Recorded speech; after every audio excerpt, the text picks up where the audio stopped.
სალამი მოგესალმებით, ვაგრძელებ ჯონ მაკარტურის საუბრების ქართულ ენაზე ატვირთვას და ეს არის ბიბლიური კითხვები და პასუხები, რომელიც ჩაწერილი იქნა 1992 წლის 28 ნოემბერს. ეს სესია ეხება მთლიანად გამოცხადების წიგნს, მეორედ მოსვლას და ასევე ყველა წინასწარმეტყველებას, რომელიც ბიბლიაშია მოცემული მეორედ მოსვლის ან ბოლო ჟამის პერიოდზე. შემდეგ კითხვა სვავს პიროვნება, რომლის სახელი და გვარი არ ვიცით. და ეს ეხება ისრაელის სახელმწიფოს და მეორედ მოსვლის დროებს. დიახ, მოგესალმები ჯონ. ძველი აღთქმის წინასწარმეტყველების ჩანს, რომ ისრაელი ერი, როდესაც ჩნდება, ყოველთვის ეს გამოჩენა დაკავშირებულია ხოლმე რაღაცა ახალი ეპოქის დასაწყისთან.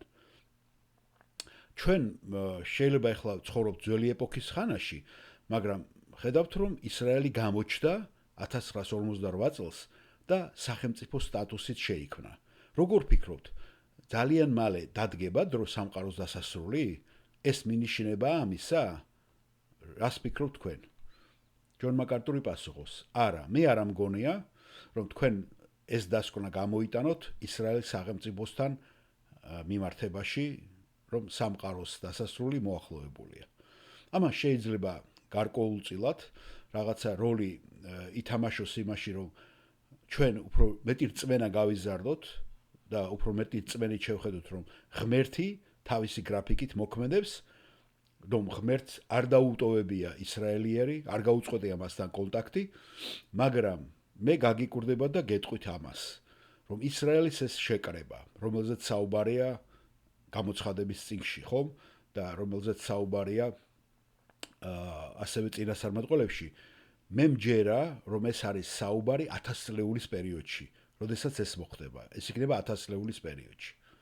მე არ ვფიქრობ, რომ ეს შეკრება, რომელიც ახლა მოხდა და მიდიან და იცით, რომ ბევრი მაინც არ ტოვებს თავის ადგილს სამყოფელს ისრაელის და ბევრი ებრაელები მაინც რჩებიან ამერიკაშიც, ყველაზე დიდი დიასპორა ალბათ ამერიკაშია, ავსტრალიაშიც, კანადაშიც და ბევრი არ მიემართება იქ საცხოვრებლად, მაგრამ როდესაც 1000 წლეულის პერიოდშია ნახსენები, როდესაც განდიდება ისრაელი და იქიდან დაიწყება სამყაროს მართვა, აბსოლუტურად ყველა ებრაელი გაერთიანდება და ჩავა.